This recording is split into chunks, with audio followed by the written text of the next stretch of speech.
Next climate है आपका भूमध्य सागरी, मेडिटेरियन क्लाइमेट। स्टार लगा लेना 3 4, बड़े क्वेश्चन बनते हैं मेडिटेरियन क्लाइमेट से। भूमध्य सागरीय। अब पहली चीज है मेडिटेरियन क्लाइमेट क्या होता है, तो मेडिटेरियन क्लाइमेट को जानने के लिए आपको मेडिटेरियन सी जानना पड़ेगा। ठीक है, चलो कौन सा, मैं ये कर देता हूं। ध्यान से इस मैप को नोटिस करिए, देखिए पहले इस मैप में ये हो गया नॉर्थ अमेरिका। अरे यार इस चालू हुआ, गड़बड़ चल रही इसकी कहानी।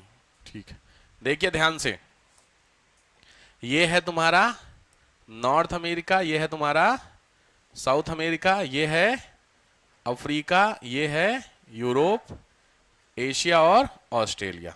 तो इसमें अफ्रीका और यूरोप, इसके बीच में ये जो आप हिस्सा देख रहे हैं, ये हिस्सा क्या है तुम्हारा, मेडिटेरियन सी है, इसको बोलते हैं भूमध्य सागर।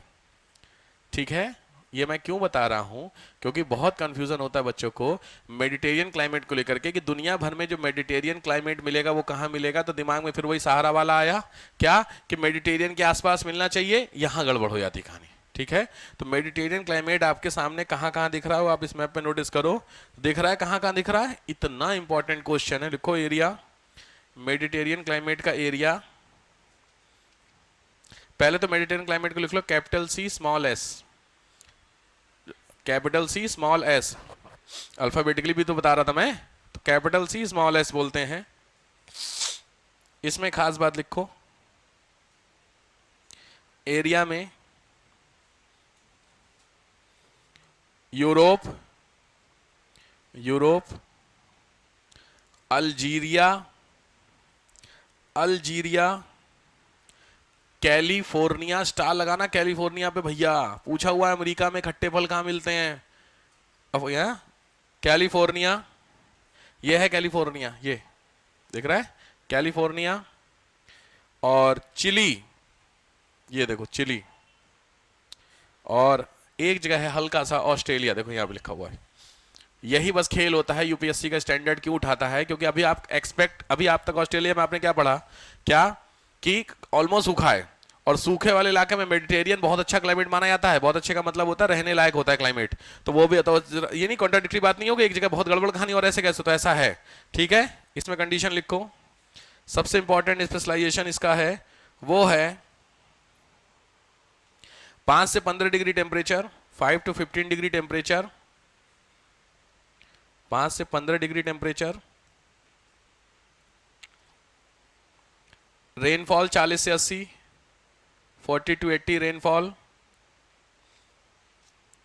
और इंपॉर्टेंट क्या है वो होता है, याद रखना मेडिटेरियन क्लाइमेट में सबसे इंपॉर्टेंट है जो मैंने बताया था, वो वर्ड यूज किया था विंटर रेनफॉल, ये सबसे इंपॉर्टेंट है।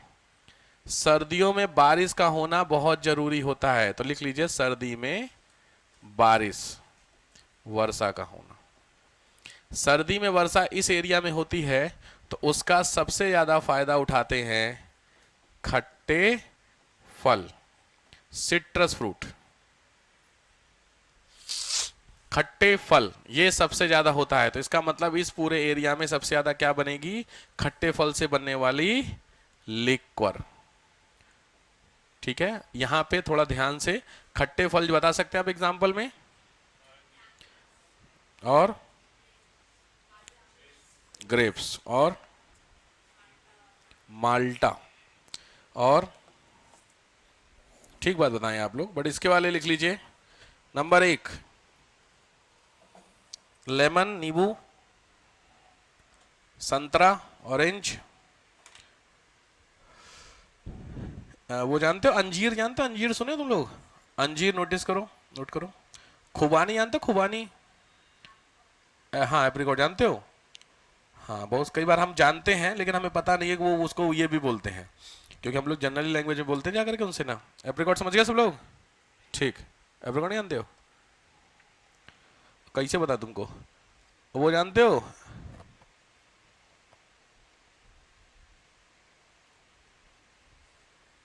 रहने दे हूँ, अब कैसे तो हम बताऊं। हाँ हाँ, नहीं वो तो मैं समझी रहा हूँ, तुम देखे हो, तुम देखे हो फ्रूट्स की दुकान पे पता नहीं उसको ये बोलते हैं, दिक्कत ये है और कुछ नहीं, तुम जानते हो, क्योंकि जनरली होता है ये थोड़े से कह सकते हैं कि सीबीएसई बोर्ड वाले फल हैं ये। यूपी बोर्ड वाले के तो संतरा होता है, आम होता है, अमरूद तो नहीं, कीवी, ये सब ना सीबीएसई बोर्ड के फल होते हैं। थोड़ा ब्लूबेरी आजकल सिखाया गया, वो मेरा वाला रोज दुखी कर रखा। ब्लूबेरी पापा मंगा नहीं रहे। मैं यार ब्लूबेरी का रेट देखा, कसम से वो 390 रुपए का एक पैकेट है। हैं? पता नहीं क्या ब्लूबेरी बोल रहा था, 390 का यार, 150 ग्राम 100 ग्राम होगा भाई साहब। हम क्या ऐसा, इसमें कौन सा अमृत मिल रहा है यार, कसम से मंगाया मैंने, इतना गंदा फल लगा मेरे को यार। वो खाया आपने ब्लूबेरी? सूखे मतलब पूरे ट्राई कर दे उसे? अच्छा अच्छा, वो ब्लैक वाली, वो जो चॉकलेट के ऊपर छोटे छोटे पीस, वो ही होता है वो? अच्छा, मेरे को नहीं, मैं यूपी बोर्ड वाला, तो भैया मेरे को नहीं पता, तो सही वाली बात है। एक दिन मैंने एक बार लेके आया था, मैंने बताया था कौन सा वाला फल था वो जो कांटे निकले होते, ड्रैगन फ्रूट। हाँ, वो एक ही बार लेके आया, पहली और लास्ट बार। अब कहीं बना होगा यार, इंसानों के लिए बना नहीं है, पता है बस। एक ही बार लेके आया, वो आधा लाया, बहुत महंगा था यार वो, लेकिन फिर भी लाके आधा खाया, आधा फेंक दिया। कोई टेस्ट ही नहीं है उसमें ड्रैगन फ्रूट में। चलो ठीक, जैतून खुबानी ये आ रखे हैं, ठीक है। इसके अलावा पेड़ लिख लो साइप्रस, ट्री में लिख लो साइप्रस, और दूसरा है वॉलनट। वॉलनट आप जानते होंगे, कॉमन है, वॉलनट यानी अखरोट। पहला वाला था साइप्रस, CYPRUS, साइप्रस। ये इंपॉर्टेंट है, थोड़ा ध्यान से। अभी तबीयत मेरी थोड़ी सी बहुत ठीक नहीं हुई है, इसीलिए थोड़ा मैं यूज कर रहा हूँ बैठ करके, ठीक है। साइप्रस। नेक्स्ट आइए, क्या लिखे हो? वॉलनट। और लास्ट आपका वेजिटेशन है इसी में, वो है चेस्टनट। चेस्टनट, ठीक है। चेस्टनट नहीं सुना? कोई दिक्कत नहीं, नहीं ये नहीं देखा होगा, ये एक्चुअली ना बेसिकली मिलते हैं हिल्स में, और हिल्स का तो आपसे दूर दूर का नाता नहीं है। हिल्स में जाने फिर आपको देखने के लिए हिल जाना पड़ेगा, तो वहाँ पे थोड़ी सिडार वगैरह नहीं होते, कोनिकल वाले फॉरेस्ट, उसमें मिलता है ये। वो देखो पाइन, देखो पाइन, चीड़, उसी के जैसा होता है ये, लगभग होता है। चीड़ नहीं देखा? वो सही कह रहा था मेरे को, उसने सही सजेशन दिया था, सर आप एक काम करो, एक बार सबसे लो 50-50 हजार रुपया, और ना इंडिया टूर कराओ। जो काम काम की जगह होती हैं, गाड़ी बुक करते हैं, ट्रेन पूरी नहीं, कोच पूरा बुक करते हैं, और लेके चलो जहां जहां जरूरी है। भारत दर्शन IAS में बाद में होगा, पहले आप दिखा दो सारी चीजें, क्योंकि प्रैक्टिकल चीजें देखने में ना आंसर राइटिंग बहुत फायदा करती है मेंस के लिए। चलो साहब, अगला ये नेक्स्ट है चाइनीज क्लाइमेट। नेक्स्ट क्लाइमेट है चाइनीज क्लाइमेट, चाइना तुल्य जलवायु, चाइनीज। इसको बोलते हैं CA, capital C small a। ध्यान से, 30 to 45 डिग्री, 30 से, ध्यान से लिखना इस पॉइंट को, 30 to 45, 30 से 45, dash east section of continent, महाद्वीपों के पूरब में मिलता है ये। हैवी रेनफॉल,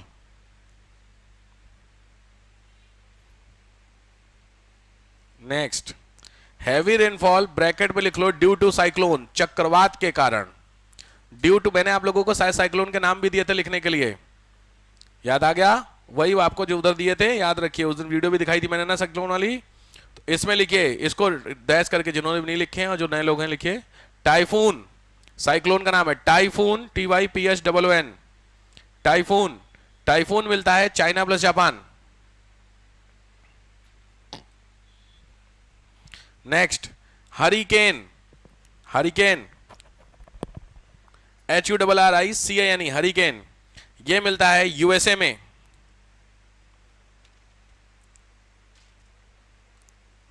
ठीक, अच्छा, Chinese vegetation it does not means कि मतलब कि ये जो क्लाइमेट होता है केवल चाइना में मिलेगा, मैंने अभी बताया मेडिटेरियन वाला, कंफ्यूज मत होना। तो इसका एरिया लिखिए ध्यान से, पो बेसिन, पियो, पो एक नदी का नाम है, पो इटली में मिलती है, पो, पियो, पो बेसिन। दूसरी रिवर है डेन्यूब, डेन्यूब बेसिन।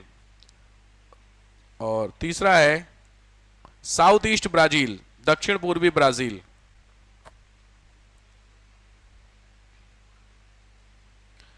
वेजिटेशन में है, हाँ लिख लो, आया हुआ है यार, ओक, ओक के पेड़, ओक, ओ ए के, ओक। दूसरा है चेस्टर, CHESTER, चेस्टर। तीसरा है पाइन्स, पाइन अपनी जो होती है।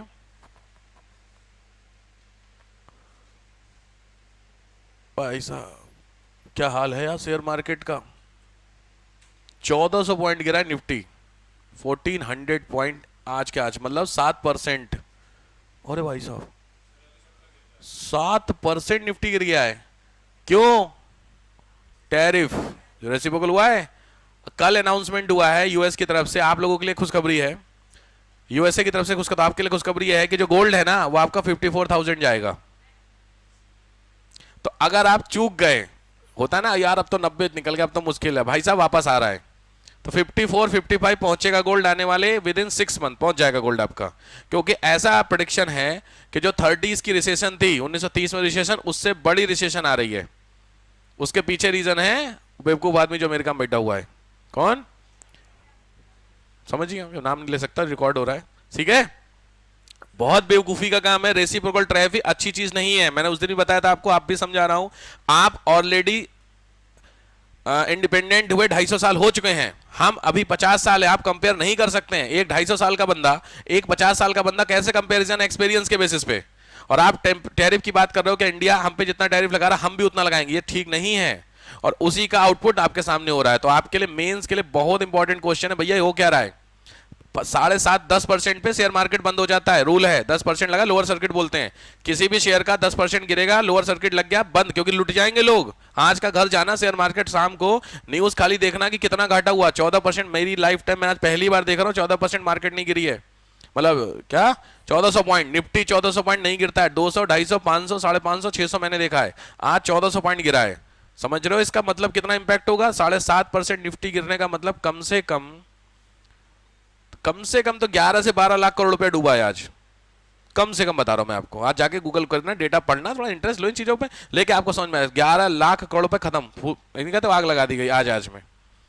उसके पीछे जस्ट क्या है, एक सन की पना, और वही सन की पना क्या हो गया, डिसीजन रेसिप्रोकल, कि हम भी टैरिफ उतना ही लगाएंगे बॉस, तुम भी लगा रहे हो हमारे ऊपर। ये बेवकूफी हो रही है। अब उसका जो रिटेलिएशन क्या हुआ, चाइना ने कर दिया, उसने बोला 34% हम भी टैरिफ लगाएंगे, और ये बहुत बड़ा ब्लंडर है। चाइना ने अगर 34% टैरिफ लगा दिया तो दुनिया डूब जाएगी। भाई बात है, मानोगे इस बात को? क्योंकि ऑलमोस्ट दुनिया में जितने भी जो सप्लाई है चेन, वो चाइना से चलती है।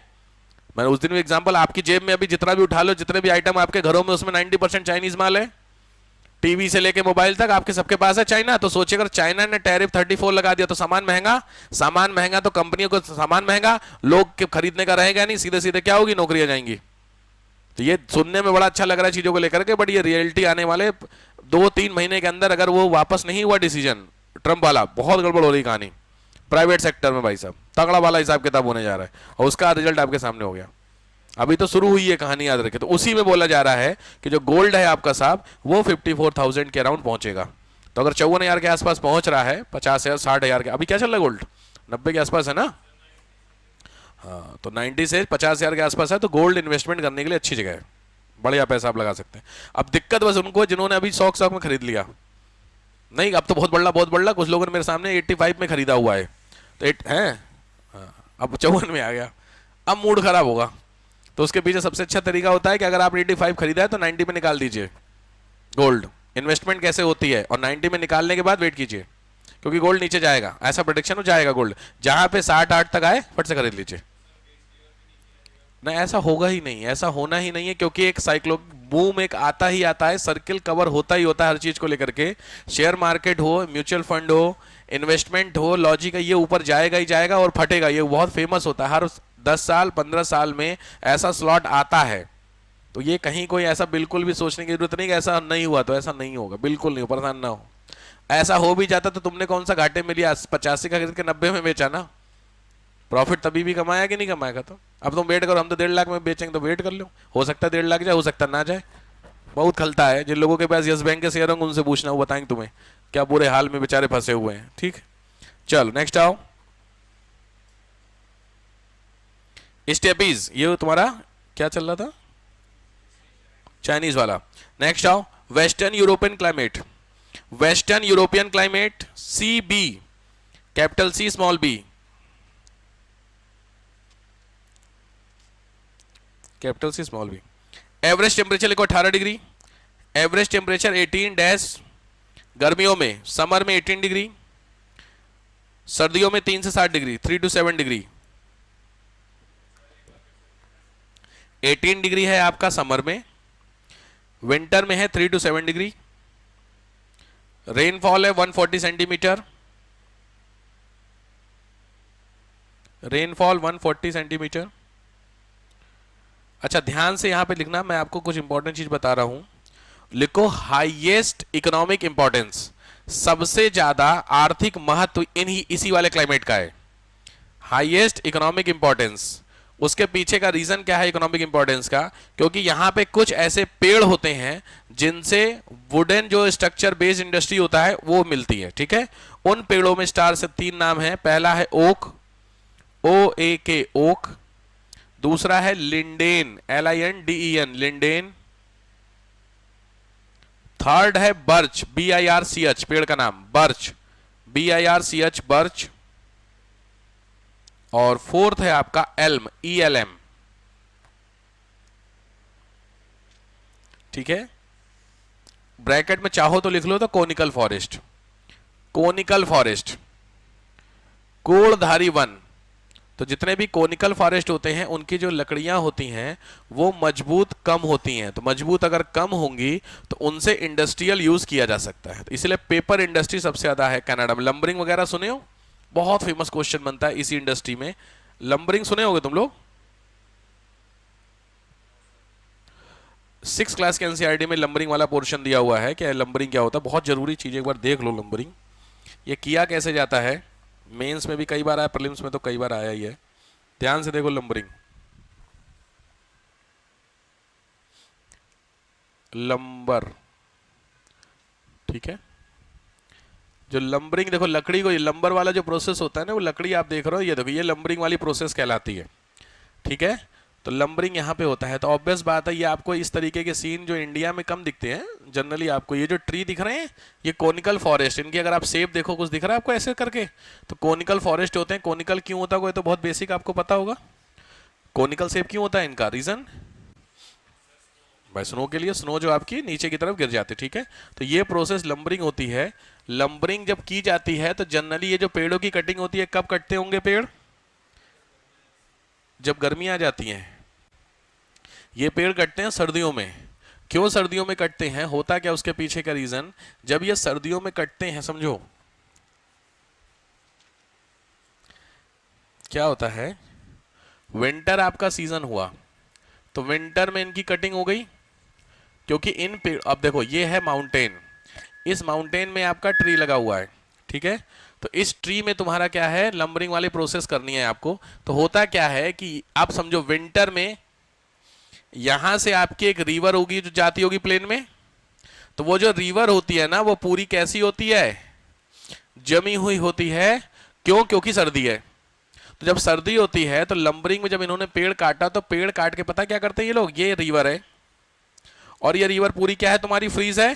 तो ये क्या करते हैं, वो जो पेड़ काटा है ना उसको इस तरीके से एक दूसरे में क्या करते हैं, बांध देते हैं पूरी नदी की चौड़ाई में, समझ गए ये सीजन। और इसको बांधने के बाद इसमें बड़ी बड़ी लोहे से बांध देते हैं, कुछ इस तरीके से बंध गया। और नदी तुम्हारी क्या है, फ्रीज है, तो जमी हुई है, तो एक तरीके से सॉलिड के ऊपर रखा हुआ है। और रखने के बाद फिर ये लोग चले जाते हैं अपने घर, ठीक। अब क्या होता है, फिर आती है आपकी गर्मी। तो जब गर्मी होगी तो लॉजिक है ये वाला जो पानी जमा हुआ था वो मेल्ट होगा। तो जब मेल्ट होगा तो ये जो लकड़ी होगी ऑटोमेटिकली मूव करेगी आगे की तरफ, कि लकड़ी डूबती नहीं है पानी में, पता ही है। तो जब ये ऑटोमेटिकली मूव करेगी तो जहां पर इनको लकड़ी को पहुंचाना होता है वहां पर हब बने होते हैं भाई नदी के किनारे किनारे। तो ये पूरी लकड़ी यहां से आई और यहां से इन्होंने पकड़ करके उस वाले इंडस्ट्री में पहुंचा दी। तो सबसे अच्छी बात ये हुई कि जो सबसे खर्चा है ट्रांसपोर्टेशन वो फ्री है। तो इस सेंस में जब, क्योंकि लकड़ी बहुत हैवी होती है, सीधी बात है, तो हैवी लकड़ी को अगर ट्रांसपोर्ट करेंगे तो खर्चा ज्यादा होगा। तो सबसे ज्यादा जब खर्चा ट्रांसपोर्टेशन का है और वो फ्री में हो रहा है तो काफी सस्ता सामान होगा कि नहीं होगा। तो इसीलिए जितने भी कोनिकल फॉरेस्ट होते हैं वहां पे wooden based industry, wooden based लकड़ी आधारित उद्योग वो टॉप करता है। रीजन आपके सामने ये, क्यों? क्योंकि जो ट्रांसपोर्टेशन है वो बहुत ज्यादा मिनिमम होता है। ये चीज समझ में आ गई है? हाँ, बोलो। क्या नहीं?